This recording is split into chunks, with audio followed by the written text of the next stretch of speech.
An overcast day greeted the drivers as they arrived at Zwartkops for round 6 of the Midas Historic Tour.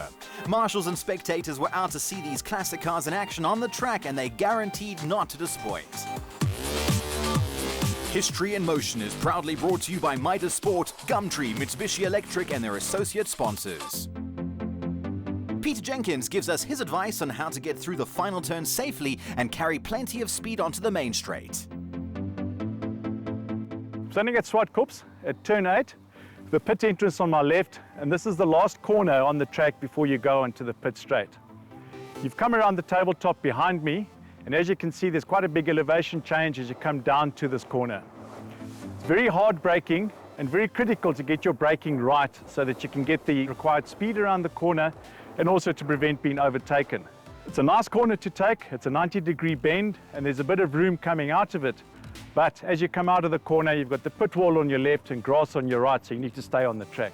Standing at the apex of turn 8, which is just behind me, and it's critical to apex this corner correctly for 2 reasons. One is you want to carry speed down the pit straight through turn 1 and onto turn 2. And secondly, you don't want to go off the track on the outside, and you'll see that there's lots of dirt and grass over there. And if you do go off on the dirt, your chances of coming back across the track into the pit wall are quite good. And it's happened to quite a few competitors. And believe you me, once that happens to your car, you're going to spend a long time getting it back on the track.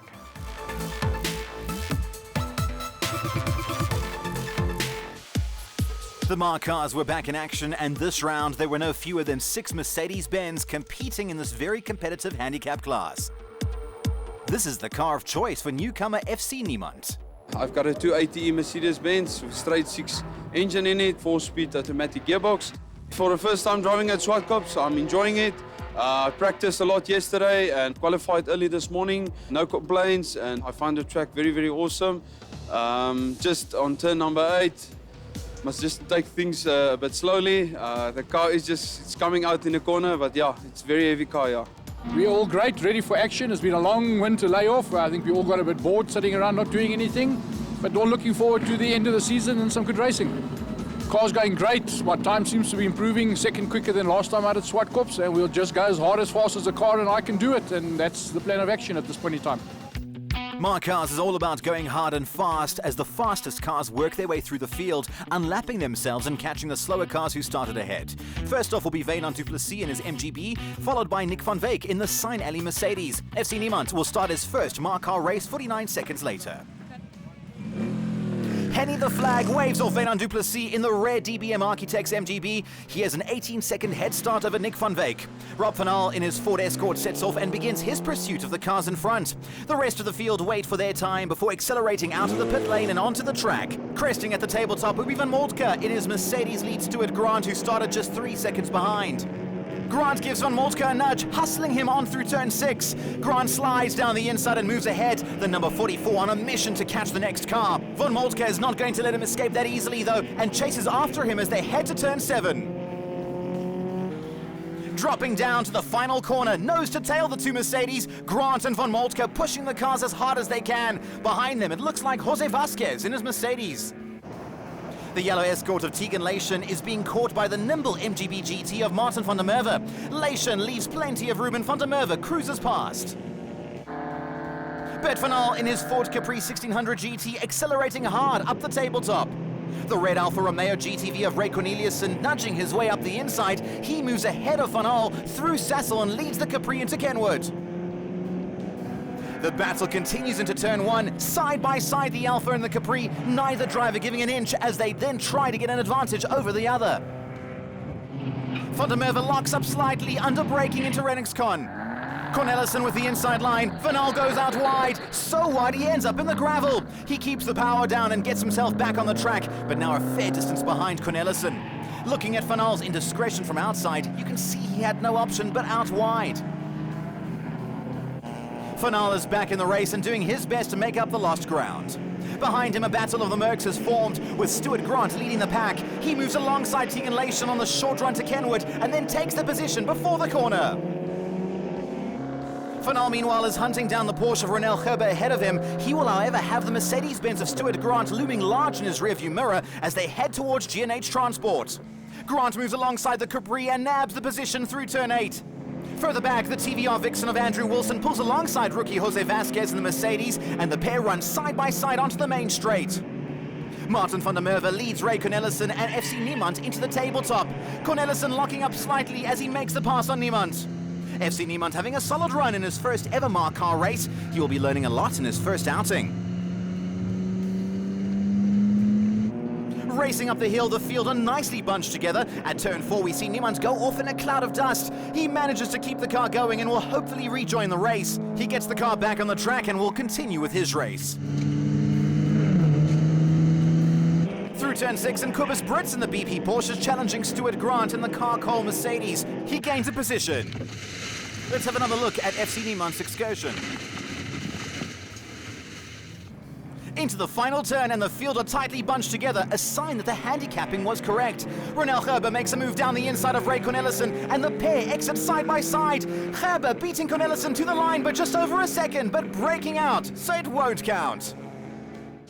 It was Rob van Aal who took the victory by 1 second exactly over Cobus Brits. Martin van der Merwe came home in third place, with Stuart Grant in fourth, separated by just over a tenth of a second. Marque Cars rookie Jose Vasquez came home in ninth. I did a bit of rallying, regional rallying, and this is totally different. I just have to get used to it.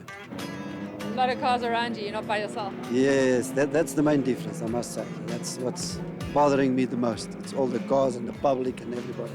The driving the car, I enjoy. The rest, I'm still getting used to it. Try and go a bit faster. That's try to improve my times. That's really all. Now, you gotta improve because I'm learning, so I want to improve. Not a bad result from someone who is learning. Nick van Wyk makes his way off the start, ready for action in race 2. Bert van Aal starts his race 45 seconds behind the first car. The race now in full swing, and the pursuit continues. Martin van der Merwe in his blue MGB GT leads Ray Cornelissen, the pair having caught and passed Van Aal, who started a narrow 2 seconds ahead of them. Cornelissen looking for a way past down the inside of the MG, locks up and swerves across the track. Van Aal hugging the inside, avoids any contact. Cornelissen recovers okay and is back on terms with Van Aal as they come up to Sassel. Down the inside dives the Alpha, and he moves ahead of the yellow Capri. Into Kenwood, Van Aal has a look down the inside, but the Alpha seems to have the better of him.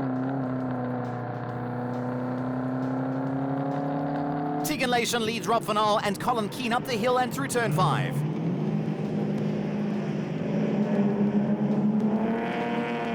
Keane on the inside moves alongside Leishon, and he will take the position from her as they go through turn 6. A gaggle of cars drop into turn 1. On the inside, Cameron McLeod in his white MGB Roadster, FC Niemand in his grey Merc powers his way ahead round the outside. Cornelissen trying to follow him through. Side by side, the MG and the Merc through the hairpin. McLeod has the line, and Cornelissen and Van Aal follow him through. Niemand learning the lines the hard way.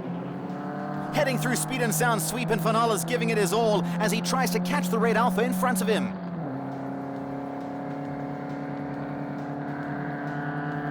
Coming into Castrol Corner, he makes his move and inches ahead.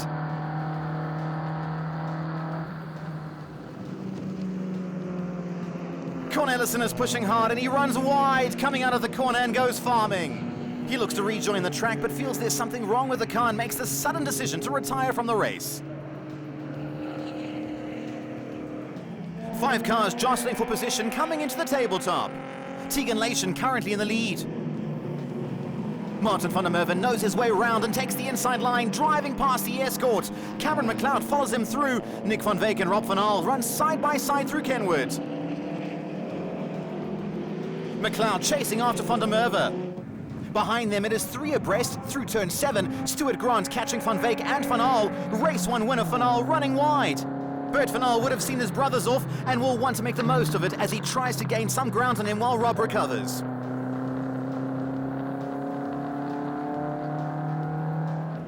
The Mercedes of Keane leads Grant, McLeod and van der Merwe up the hill and through Sassel Corner. These are the top 4 cars who will be looking for any way past as the race draws to a close. Van Aal is chasing down the Porsche 928S of Werner Hartzenberg as they go through turn 5. Hartzenberg is not going to be an easy mark though, as he gains a bit of ground through turn 6 and heads after Leishon. Coming into turn 7, and Andrew Wilson has managed to catch up to Van Aal, and he moves ahead of Van Aal. Hartzenberg moves ahead of Leischen, and they all stream through the final bend. Stuart Grant has taken the checkered flag and victory in race 2. Coming onto the main straight, and Van Aal moves ahead of Leischen down the inside. Hartzenberg and Wilson are side by side. Confirmation of the results, and it was Grant with the win, 7/10 ahead of Keane. Less than 2/10 of a second separating Hartzenberg and Wilson. Van Aal edging ahead of Leischen by 4/100ths of a second. Cornelissen and Grant are tied at the top of the championship table. Well, Tegan's got a very fast car down the straights. I was catching a little bit on the corners, but when it comes down to the long straight, Tegan just takes off like a bat out of hell. It was lots of fun. I enjoyed it. I'm starting to get a bit quicker now, so I'm a lot more competitive. He nearly took me twice in corner 2, but like he said, my car just falls up that straight, and luckily he didn't get past me. In corner 2, I think almost every lap we were together next to one another, and then as Tegan just pulls out of corner 2, then she just disappears. And I catch her on turn number 4 again, and so the battle went on lap after lap after lap. No, there was no way. It wasn't going to happen. So it's only got a competitive streak now. That's for sure. I'm coming for my father next. It was brilliant. The first race was alright. I think I finished 4th.